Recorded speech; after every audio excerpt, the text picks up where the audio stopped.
Oh, a little interesting.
What up, everyone?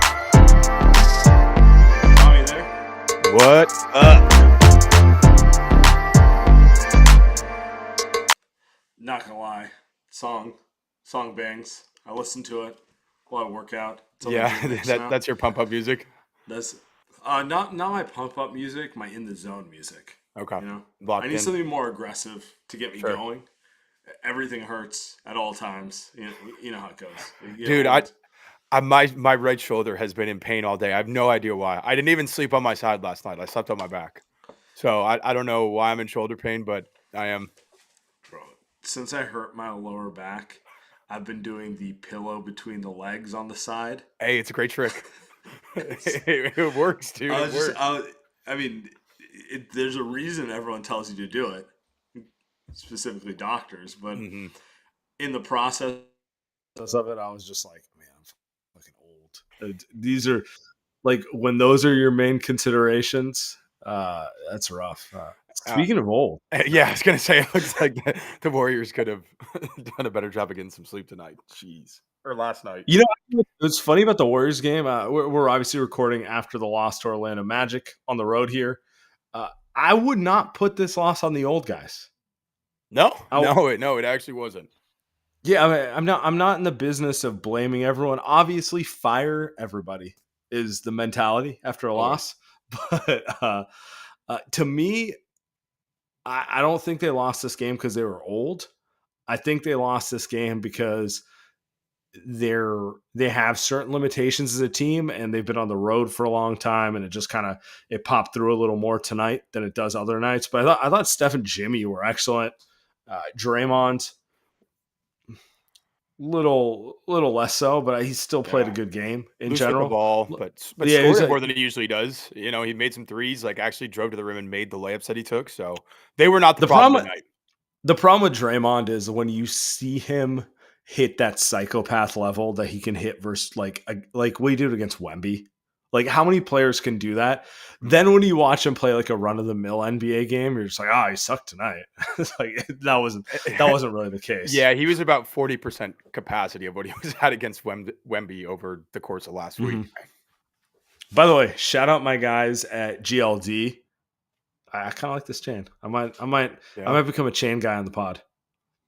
Look, I've been rocking that since joining, so it's the move. I mean, I got others, but I keep them to myself. I might be a chain on the outside of the shirt Okay. guy, Okay. Welcome to which the is club. a different look. It's a different statement. Hmm. Am I ready to make that statement? I don't know. We might have to discuss this later. But anyway, all right, let's get back to the game. Enough of that. Yeah. So give me like. There's two ways to look at this game. I guess my question is like they lost. They're still 3-2 on the road trip, which is good.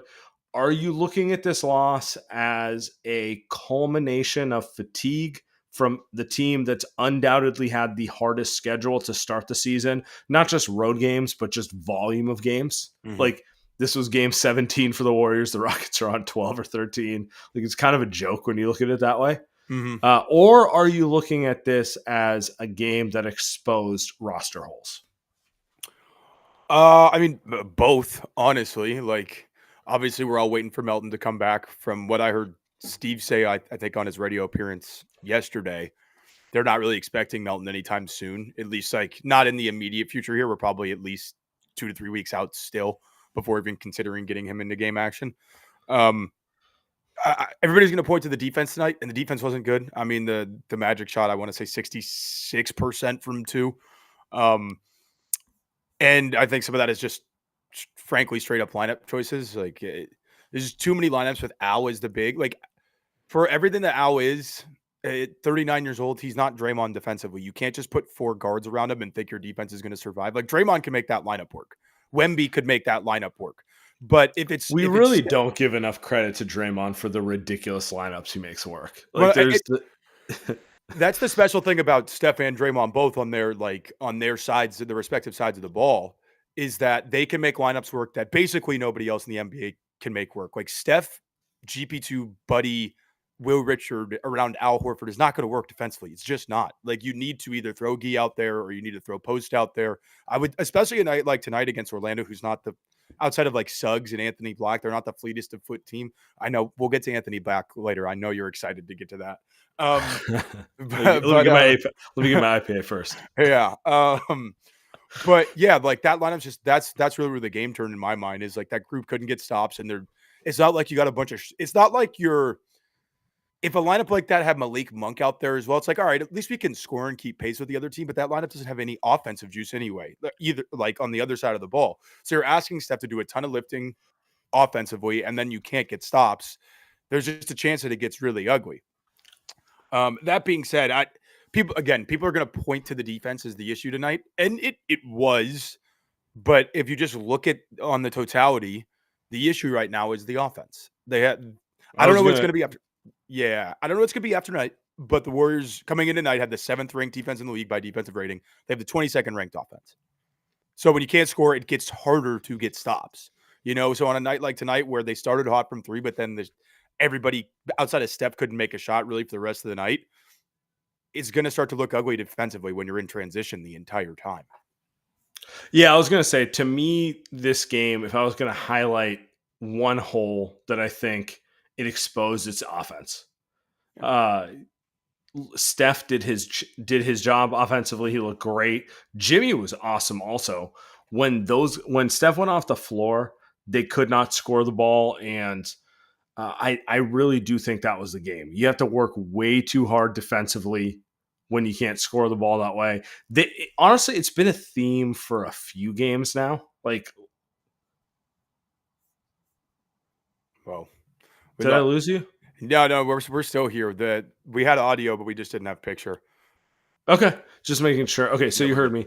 What I was going to say is, I do feel like it's been an issue for a few games. It just hasn't bit them in the ass yet. Tonight, it actually bit them in the ass a little bit, where it was just those 4 or 5 minute spells where Steph sits and no one scores, or like, they score like 4 points in 6 minutes, that sort of thing.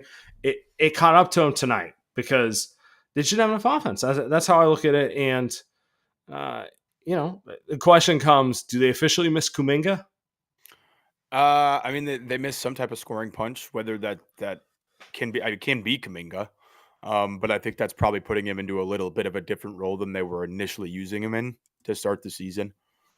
But yeah, they need more scoring, and obviously the turnovers were an issue tonight. But we've talked about this a little bit before. Part of the reason they've always been a higher end turnover team ever since this era kind of started. But part of the reason you end up turning the ball over more sometimes because nobody wants to shoot the basketball. You have Pods passing up wide open threes. You have Draymond, who obviously doesn't want to shoot the ball. Like, you have too many guys who are scared to shoot the basketball, so you end up overpassing, and eventually the defense is just like, we kind of overplay the passing lanes. So it's kind of a chicken or the egg thing. But if you had more guys who are like legitimate downhill and or scoring threats, you probably see lower turnover numbers because you're not passing the ball as much, and you're not in as many like hairy situations where guys are picking the basketball up for no reason. They have nowhere to go with it. Yeah, I don't know that Kuminga is the answer to it. I think it speaks to the overarching roster issue, which is they've prioritized defense and guys who fit the system around Steph, which makes sense.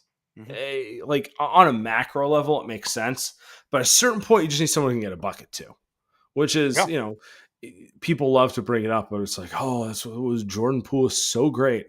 And yeah, it was nice to have a guy who understood both how to play with Steph Curry as a secondary option and play without him as a primary option at the second units. And he had like kind of scoring juice to get it done. Yep.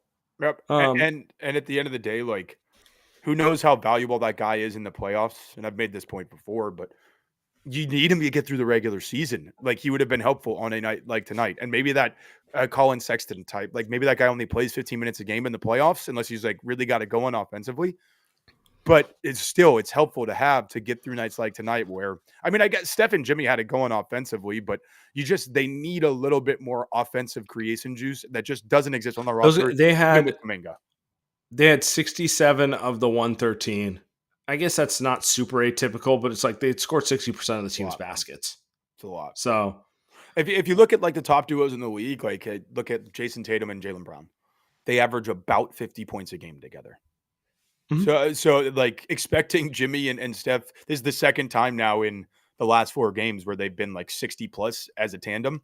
And obviously that was Steph's 46-point game and however many Jimmy had in the first Spurs game. But that can't be you can't need them to do that like minimum once a week if you expect to win 50 plus games. Those have to be kind of the outlier performances. And like just getting into it, like the obvious thing they could use is a guy who can break the defense down off the dribble. But the reality is they just have to find ways to score the ball that don't involve Steph setting everyone up or Jimmy getting to the post. Those are really those are the only two ways they have to generate good offense. And they're two good ways, but like that's kind of what I'm getting at. And it can be done in the aggregate. It's just a lot harder. Like, I don't know how else to put it. It's just a lot harder to do it with like Pods, Moody, GP2, precision, not turning the ball over, moving the ball. Like, there's a reason you pay playmakers more money, you know, guys who make offense easy for everyone else. So, you know, like that's kind of the story of the game for this team. Tonight they lost a turnover battle. Like it is kind of that simple. That's part of the reason they've been better without Kuminga over the course of the last 2 years is when he's out of there, it simplifies the offense. You get spacers around Steph and Jimmy, less turnovers. In general, if they have less turnovers than their opponent, they're going to win a game. Tonight was not that case. But also tonight kind of speaks to the complexity of the problem because Mhm. you could say like, oh, you got to dump Kuminga. He doesn't fit the system. But system only gets you so far. Like you kind of do need to make some sort of talent versus system compromises. And I'm not saying he's the answer because I actually don't think he is, to be honest with you. But when I look at this team, it's like they're still missing that guy who has a little scoring juice. And that guy doesn't need to be a closing guy, but they do need that, you know, the Malik Monk. We talked about it, and I understand why they didn't want to do that trade. And I don't really blame them for not wanting to do that trade. But nights like tonight are the nights where you're like, man, it would have been nice to have them. Do they win? Do they win if they can just run the Malik Monk offense when Steph's off the floor for 6 minutes today and everything doesn't spiral and they get out of Orlando with a 118-110 win instead of a 113-121 loss, which is what happened. Like those are kind of the type of things I think about after a night tonight. Yeah, absolutely. No, I think you're spot on there. And I think, and this has been an issue for years now. Like it can be a scoring creative guard, but it would also be nice to have. And somebody in the chat just said this. It'd be nice to have a lob threat, like a legitimate interior lob threat, because that is just it's a different way to pressure the rim, obviously. And like Kuminga can do that, but he's not 7 feet tall. Like how many lobs can you really? Yeah, he's not Derek Lively or Right. someone like that, right? Yeah. Exactly. JaVale. Daniel Gafford, JaVale's like JaVale was very valuable in the 15 minutes he would play, for those teams. And those teams were going to win regardless. But just having a guy because that relieves pressure from Steph and Jimmy too, like specifically Steph. Like now you really can't double Steph as hard as you want if that's the guy setting the pick, because there's just a presence down there. And it was just really noticeable on a night like tonight against a team like Orlando who had a lot of size. Where it's just like everything in the paint, outside of what Jimmy can do in the paint, everything in the paint felt pretty difficult for the most part, and that's just you're gonna run into games like that. But whatever it is, whether it's a creating guard or like a true lob threat who can also, protect the rim a little bit and hopefully help them to play some bigger lineups, you got to find something else to kind of juice that side of the ball. Because I think the defense, especially when they're locked in, it's good enough to win a championship. But right now, the offense is what's holding them back. Yeah. Yeah. I mean, it's Steph heroics. And I mean, the funniest thing is I would classify tonight as B- at best for Steph. Yeah. 34 points, 12 for 23 from the field, like 9 assists. Like it's not like he played poorly. It's just like you watch him, you're like, all right, he can do better than this. But to our point, they should be able to beat Orlando Magic team with Steph giving you 34. They shouldn't need the 49 points that they got in the Spurs game. Yeah, exactly. No, I think that's a perfect way to put it. Steph shouldn't have to be Superman for them to win a game against an Orlando team that frankly has been struggling for a lot of the year.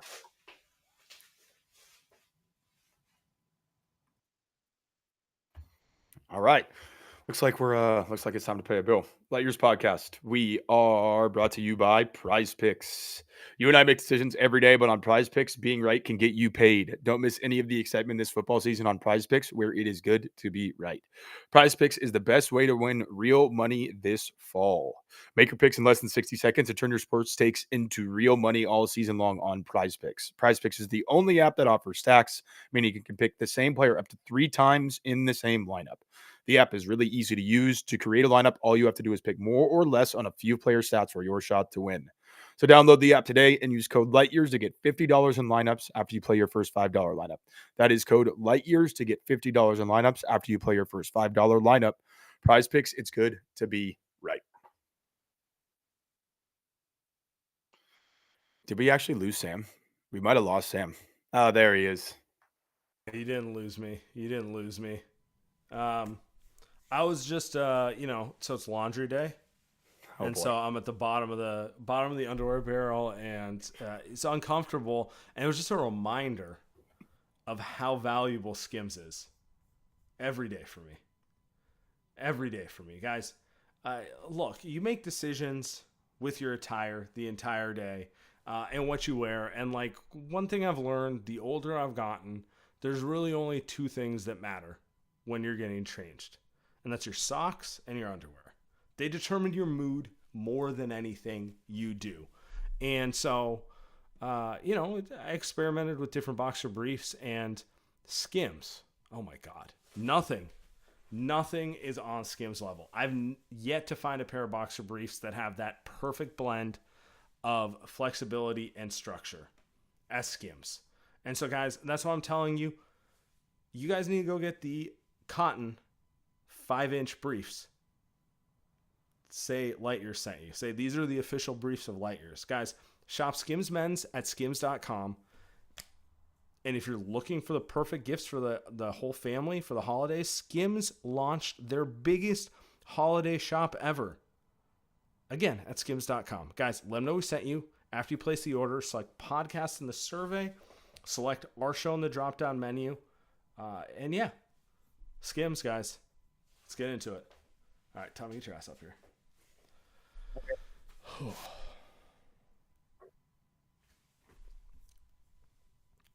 Are we let's talk pods for a minute. Okay. Honestly, because I feel like we're talking about how they're having struggles generating offense without Steph on the floor, and honestly even without Jimmy as well. And I feel like coming into the season, a lot was put on pods. A lot of it was, we don't need Malik Monk. We don't need to go get another scorer. We think Pods is going to take another step as a playmaker. And it's not that they think Pods is going to be Jordan Poole, because that was never his style, but it was that he could build upon what he did last year. I just want to pull these numbers out for you one more time. He closed last year, second half, when Jimmy came and beyond, averaging 15 points, 42% on threes. He looked very in control of his game offensively. And that's not been the player I've seen this year in general. I think he's been fine. I think he's been good. but there hasn't been any sort of offensive leap here. I guess where are you at? Where are you at with our guy B Pods? Where are you at with White Otani? It feels like there's this constant kind of vacillation in Pod's play style, for lack of a better term, where he gets aggressive offensively and he's like maybe holding the ball too much because he kind of needs to do that to get his scoring package off. And then Steve or Draymond will get on him. And then he morphs into mini Draymond mode. And then he's like not looking to shoot the basketball at all, like he was tonight. Pump faking open threes, not even really looking at the rim, looking to pass out of every situation. And this is part of the reason why it's tough to be a young player in the league. You don't know exactly who you are yet. You haven't figured out what type of role you're going to play. You are still adjusting to the speed and the physicality in a lot of ways of the game. But I mean, flat out, he needs to be better. And I see a lot of people saying, "Hey, like we need to trade him. We need to get rid of him." I don't think people understand he's making $3.6 million this year. Unless he's being traded with Kuminga, you are not getting anything for that. That's a veteran minimum contract in the NBA. So I understand maybe probably could have sold higher on him last year, and I don't think they're necessarily going to trade him, but I would assume a package of Kuminga and Pods gets you a little bit more if you're dealing them to a tanking team than just Kuminga by himself. So I'm not going to say I'm not open to that idea. It has to be for the right guy, like cough, cough, Trey Murphy. I would do that. I'd probably send both of them for Trey at this point. It does leave you thin in terms of ball handlers, which would be a concern. That is why he plays a lot. He can actually dribble the basketball for more than 2 dribbles and not get it stolen. There's not a lot of guys like that on this roster. But the overall point is he just doesn't really know who he is yet. But he does need to be better. And maybe him averaging 15 points a game last year was just a function of his 3-point shot going in at 42%. Because there are athletic limitations. If he doesn't shoot, then he's going to have a really hard time scoring in the league. Yeah, I mean, he's averaging. I just want to point this out for everyone. He's averaging 11.9 points per game right now. He averaged 11.7 last year. After tonight, he might be at 11.7 again. He's largely the same player he was last year. Yep. The shots, not really, and like I know I beat it over a dead horse, but it's just like he can shoot the ball, but can he shoot it enough to be an offensive weapon? Those are two different things, right? Right. Like he can hit open shots, but can he actually use it as a weapon off a pick and roll? Because if he uses it as a weapon off a pick and roll, now you got guys coming up onto him, and it sets up him getting into the lane as a passer. He's a good passer. His biggest issue in terms of that growth as being a front-end guy, as being White Otani, who he wants to be, as being, like, he talks a lot, and, like, I really don't care. Like, I didn't care that Kuminga talked. I didn't care that any of them talked. Like, it doesn't mean anything, right? Like, he wants to be a franchise guy, and to be a franchise guy, he has to figure out a way to have a weapon to actually build around offensively. Otherwise, he's just a glue guy. He's a good glue guy. He's a good glue guy right now. He's a very good glue guy. On certain nights, he looks like the best glue guy in the league. Like I don't mean that as a negative thing. Like, he's a great passer, great rebounder, underrated defender. He's a people love to be like, all these athletic limitations. I don't really see him getting beat that much defensively. He knows where to be. He knows how to defend. Like, he can do a ton of things to play on a team. But to be the standout guy, you actually have to have some skill that bends the defense in your favor so that a team wants to build around you. Otherwise you're just a glue guy, which is fine. You'll probably make $200 million in the NBA doing that. There's nothing wrong with that. But like, I do feel like part of this team's roster construction was the overarching coaching staff's belief that there was another layer to get out of him offensively, based upon what we saw to close last year shooting wise. And, through the first 17 games, whatever you want to call it, like, hasn't been there. Like, I think he's been good. It just hasn't been, there hasn't been like this step where it's like, oh wow, now he's got a James Harden step back, or, whatever you want to call it. Yeah, he's clearly not there yet. And the reality is they've done this to multiple young players over the course of the last 3 to 4 years, where they try to foist this big role on them, and they're clearly not ready for it. Right now, He's better functioning as kind of the fourth or fifth offensive option in a lineup. And if he can be that, he's a very good, productive player. And I know people love to hate him. I know he's annoying. I know he doesn't shoot enough. Look at the metrics, guys. Every time he plays, or just the, watch the game, dude. they're typically a plus. So whatever you want to say for aesthetics, he has some really annoying habits. They win his minutes the majority of games. So I don't know what to tell you there. Like he's outpaced Steph in multiple of the last seasons in plus minus. And not obviously he's not even in the same universe as Steph as a basketball player, but they win his minutes. There's reasons for that. It's because he does more than just score the basketball. He affects the game in a lot of ways, but the offensive leap clearly has not been there. And because it hasn't, then they need to essentially change the roster in some way, shape, or form. They can't rely on him for offense at this point in his career. And I think that's pretty, unless he takes a midseason leap, which isn't, that happens for guys sometimes where they start to figure some stuff out midway through an NBA season. These are long fucking seasons. But if that doesn't happen, like by like near the trade deadline, then you have to reassess the roster and get somebody who can go do that a little bit more, because the team, like we said earlier, they clearly need more scoring. Yeah. And you know, we knew that was the issue coming into the season, and because they have a good roster, they can get away with it enough nights. But, you know, reality has this way of rearing its ugly head every now and then. Eugene, what's up, bro? What up, dude? What's up, boys? Yeah, instead of white Shohei, we got white Brad Wanamaker a little bit tonight. But, oh, man. You're not wrong. You're not wrong. Yeah, not like... I feel like we at least have to give him a Dodgers analogy if he's going to go white Shohei. Like, yeah, he was like, what, white Kike at his birthday, Tommy, probably, something like that? Hey, Kike's a playoff legend, man. That's what I'm saying, though. Like, yeah, Kike's a playoff legend. Odds can have moments. It was more like Miguel Rojas until that game 7. That's too many Dodgers talk already. No, but it was like, I think with Pods, so defensively, it was concerning today because Anthony Black was hunting him. And if sure. Anthony Black is hunting you, like, that's not good for your defensive mojo. I think he can stay in front of people, as Sam mentioned, but, you know, similar loss as Portland, you get a long athletic team like Orlando, Pods' deficiencies come out like crazy. So, again, I agree with Tommy. He's very easy to pick on. I have picked on him, but one, he asked for it. Sure. And two, like, it is what it is. So it kind of sucks, but, you know. The other thing I want to mention, though, was, like, I saw a team panicking because they realized unless we are at 90% clicking, like, we're not going to beat anyone.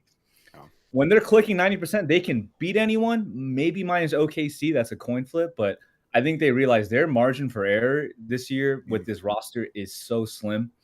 Like, how many permutations of lineups did we see? I could not keep up with Kerr's, like, lineups, man. There was that one lineup do you think Steve has already said I need to figure out the combinations as just a bailout excuse for just trying to keep people off of, like, him being like, fuck. Mm-hmm. I mean, absolutely. $50 bet that's coming soon. You know, if it seemed like like the Hangover episode where, you know, like he's just kind of going through his mind, like that was Steve, and that's concerning. I think there are a lot of roster holes more than we thought. Like Al looked every bit of 39 tonight. It was I mentioned to my friends, it was some nasty geriatric hoops tonight. So with the deadline coming up, or not even coming up, but soon. To be honest, it's actually not coming up. We have 2.5 months. You know what? We're at game 17. We got another 30 plus to go, buddy. That's how messed up. I'm looking at Kuminga's date. That's coming up a little bit sooner. Yeah. So that's something we got to think of. I think they got to sign Seth sooner than they want. I know they want roster flexibility, but would Seth have helped tonight? I think so, like 100%. Yeah. And he's better than Buddy. I hate to say it. He's just he's more solid than Buddy. He's more solid. Buddy just makes too many mistakes. Even if he's not better than Buddy, because I actually don't think he is, I'm not sure any of them are so good that just having the other option doesn't help too. Because that's part of it too, where it's just like, all right, Buddy's not going. Next man up.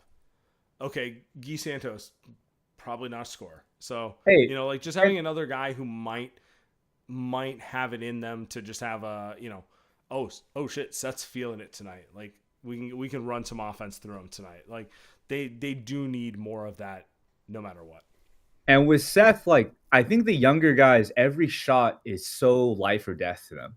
Like the anxiety, the press, the Reddit threads, all of that stuff. Sure. Seth knows who he is. He's Steph's little brother, but that anxiety's like there. Speaking about Guy, don't you think tonight would have been a great game just to throw out 15 minutes of Guy? Yeah. Like it was just so mucky, and I'm like, if it's gonna muck up, send your best mucker, which is Guy Santos. So Yeah, this is such a coaching trap game because they were Yeah. never down enough that Steve would go to Guy. Like it was, Tommy, do you agree with me? They were 10 points down the entire time, and that's such a mind fuck for a coach to be like, if we just 2 buckets, we're back in this game. Whereas like he tends to go to Guy when it's like, all right, we're down 20. Go change the momentum. Yeah, and I think it's just from a purely tonight standpoint, Orlando's a big team. Like they don't necessarily have they don't have like a center who's like super menacing, but just across the board they have size. And like you kind of pointed out earlier, Eugene, that's a night where Pods is going to look bad, but I think that's also a function of the lineups that are out there. Like Pods is essentially playing the 3 in some of these lineups. So yeah, when you put him when he's guarding Tristan da Silva, it's going to look ugly. Like he should not be playing the 3 in any lineup construct.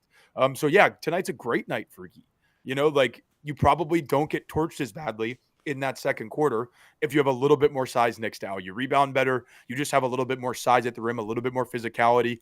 And even if you're not, they weren't scoring anyway. So in that second quarter, so it's like, all right, let's at least get some size on the floor so we can compete a little bit defensively on the boards. And that's been, my one consistent complaint about Curve for the last couple of years is just, and I understand the position he's in terms of there's just a lot of guards on the roster, and there has been for a couple years now, and a lot of them have warranted minutes, and Will Richard has muddied that up even more. Will's been good, and he's still a rookie, so he has his moments where it doesn't look pretty, but at the end of the day, he's probably earned minutes. But now you have another guard that is like earning minutes on this roster, so you're stuck playing these 3 and 4 guard lineups constantly, and you don't trust any of your options over 6, 7. Last piece for me, like this is why I look, we're far away from this, and I know you guys don't like doing this, but trade everything for Herb Jones and Trey Murphy. Because like they're not vets. Like they're guys you can build off even in Steph's kind of, dwindling of age. And like seeing Trey the other day, I was like, man, this guy is much more complete than I'm led to believe. Like I think he has starter fringe all-star potential. And like he's an all-star in the Warriors. They fill so many holes. Like those two would literally make us not only a championship contender, but get us to the playoffs whole. So, yes. I know we're far away from there. So prayers to that, but we know nothing will happen. So good luck, boys. Yeah, CBA says we can't trade first. Appreciate you, Eugene. It fucking sucks. It fucks as the CBA says that Joe can't trade first. Does anyone argue that they need to trade for Trey and Herb? Like, yeah. No. I was gonna ask you, but I figured I'd just save it for the right moment. Like, give me a trade package that's like a little more obscure than that, because that feels like the new Cam Johnson, the new Miles Turner. Let's save that for tomorrow. Let's save that for tomorrow when we go more big picture, kind of end the road trip, because I don't have anything for you there. But we'll definitely get into that tomorrow. All right, Light Years Podcast. We are brought to you by Z-Biotics. I had to tell you about this game-changing product that I use before a night out with drinks. It's called Pre-Alcohol. Z-Biotics Pre-Alcohol drink is the world's first genetically engineered probiotic. It was invented by PhD scientists to tackle rough mornings after drinking. Here's how it works. When you drink, alcohol gets converted into a toxic byproduct in the gut. It's a buildup of this byproduct, not dehydration. That's to blame for the rough days after drinking. Just remember to take your pre-alcohol before your first drink of the night. Drink responsibly, and you'll feel your best tomorrow. So go to zbiotics.com/lightyears to learn more and get 15% off your first order when you use code lightyears at checkout. Z-Biotics is backed with an 100% money guarantee. So if you're unsatisfied for any reason, they'll refund your money. No questions asked. Remember, head to zbiotics.com/lightyears and use the code lightyears at checkout for 15% off. Guys, here to tell you about our friends at Body Spec. What's the number one way to get honest with yourself about getting back in shape? Be honest with where your body's at, And what's the number one way to do that? It's to get a DEXA scan. What's a DEXA scan? It's a highly accurate method of measuring your body's composition, lean muscle mass, body fat percentage, visceral fat, the fatty around your organs. A DEXA scan tells you all that in a way that standing on the scale can't. And what's cool is BioSpec has made it affordable for all. So with the code LightYears45, you get a DEXA scan for only $45. That's right, guys. Only $45. Traditionally, this has been $300, $400, $500 right there. So go to biospec.com, LightYears45, sign up for your DEXA scan and start your fitness journey. And I'm just going to say it one more time. They got mobile vans that will come to you. So this is the biggest no-brainer of all time. Guys, biospec.com, LightYears45, start your fitness journey. All right, Tommy. I'm going to take you off of Spotlight here. Do the Warriors win this game if Paulo Banchero plays? Do we have a different podcast if we don't have... I mean, he's not mellow. He wants to be mellow. Well, I think the one thing that played in Orlando's advantage in particular tonight was they played really fast. And they're trying to play faster this year. But in particular, they play faster without Paulo. Because Paulo kind of wants to like get the ball in his spots, slow the game down a little bit. But it felt like every Warriors, especially, they weren't turning the ball over a ton early in the game. Obviously, the turnovers came. Yeah. But just even off of missed shots, Orlando was just getting it out and going. Without Paul in the lineup, they are, and especially towards the end of this road trip, after a long stretch of tough games, we've talked about that, enough at this point. But it played into their advantage huge tonight. And I think the Warriors probably have a better chance if Paulo plays because the game just turns into more of like a grind fest. And at this point in the road trip, I do think that would have been beneficial to the Warriors. Orlando's funny because they have a lot of players I like, but I'm also not sure they have that one dude, and I don't even know if I like all their players together. Like Franz, we've talked about him. Franz, how good would Franz be on the Warriors? We're not. I don't want to go there tonight. I don't want to go. He's an all-star caliber wing, but also really like good. an ideal secondary playmaking wing. He's not Yes. Paul George, but it's just like just would be perfect around Steph. Great His lack of defender. shooting would be a concern because he just doesn't shoot the Yeah, basketball but we're anymore. getting done with Jimmy. Yeah, that's fair. It's a He's lot of better smart shooter players. than Jimmy. So, I don't know. Jimmy makes me throw percentages out the window. Sure. Obviously Desmond Bane. Desmond Bane is actually arguably the best example of how much like rhythm and pace matter because when he was playing with Paulo and the I don't know, they were playing like that, like slow it down, like he looked awful. All of a sudden he looks like the Desmond Bane I remember from Memphis. Yeah. Pretty quick. Totally. And like as a shooter, like how much rhythm and feel and like the pace you play with matters. Like he's a perfect example. Yep. And then the other two, Jalen Suggs and Anthony Black. Anthony Black, man. Hey, where's draft legend? Right there. yeah, that's another W for Money Mike. I mean, that there were, for people who don't know, there were rumors swirling pre-draft would have been 2023 draft, 2024, 2023 draft that the Warriors were trying to, I think it was move Kuminga in a pick to move up and get Anthony Black. Looks pretty good right about now. No, it's year 3 for him in that sense. So like, yeah, he's getting there, but he's got a lot to his game. And if the shooting ever comes along at all, he's going to be pretty damn special. But this is always kind of the question with roster building in the NBA, right? Like Paulo profiles, if the skills ever round out how people are projecting them to, he profiles as a guy who can be like a number one option on a very good playoff team. No, it's not there yet. He's still pretty early in his career. Like the shooting is really what holds him back because like he's creative enough as a passer. He's obviously, he can get kind of in the paint whenever he wants, but he just doesn't shoot the ball well enough. So the question is he creative enough of a passer? I feel like there's too much. Like my issue with Paulo is not the skill set; it's the decision making. There's too much desire to play for a hero shot versus get his team an easy shot. Like I don't think he's.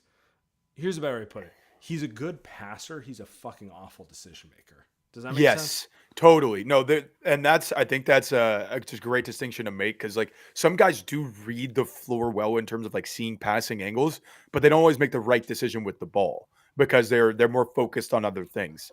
But yeah, the question, like kind of the overarching question is, do you move that and become a different style of team and try to win more through essentially teamwork and pace and connectiveness than having that guy who can potentially be the true 1A star. That's always the question with kind of NBA team building. Like that's why people revere like the 2015 Atlanta Hawks. But at the end of the day, it's probably not enough to get it done. So Orlando's in a weird spot, right? Because you can't really trade Paulo. I do the same thing they do, which is like let's see if we can figure this out over the next couple of years because he has talent that I'm not going to get back if I trade him, right? Mm-hmm. Exactly. That's kind of where they're at. It's kind of like it's another thing that should make you appreciate the Warriors situation where you're not having to try to figure that stuff out. You have that figured out. You know your number one guy. You got your number one guy. You should be trying to feed off of that instead of trying to overcomplicate the mission. But anyway, whatever. We've discussed that ad nauseum over the years. I have a question for you. Yeah. At what point are you officially like they need a big? Because I don't believe in Al Horford. Because I would say at what point are you concerned? But I know you're. I'm concerned. Everyone's concerned. It's not 5 games now. We're like a fifth of the way into the season. Where are you with like it's officially done and we need to find a different answer there? I'm about 60% of the way there. Okay. I would like to see him play in some different lineups. I would like to see him not have to try to carry a defensive lineup that he could have made work in 2014. Right? Like he probably could have made some of those lineups in 2014. He could have made those work. In a month and a half out from 2026 at 39 years old, Al is not making those lineups work. So put a little bit, try Gee next to him. Maybe, but it's tough. If you put Post out there, then Al's kind of playing the 4 functionally. That gets tough just from chasing on the perimeter. Just put a little bit more size around him. Put some smarter defensive lineup. If you can find them, that's the tough part about this roster. You can't necessarily find them. I'd like to see that for a couple weeks. And if it still looks bad and it still just looks like, so I mean, he actually hasn't protected. If they could keep him near the rim, he hasn't protected the rim terribly. But the rebounding's an issue. So you need to put better rebounding lines around him. The rebounding numbers have been down for multiple years in a row with Al.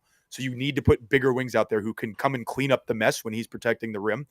But if those lineups still look bad and they're still getting kind of killed in those minutes, then it's real concern time and they got to go find something in the trade market. Yeah. All right, we'll be back, guys, tomorrow night.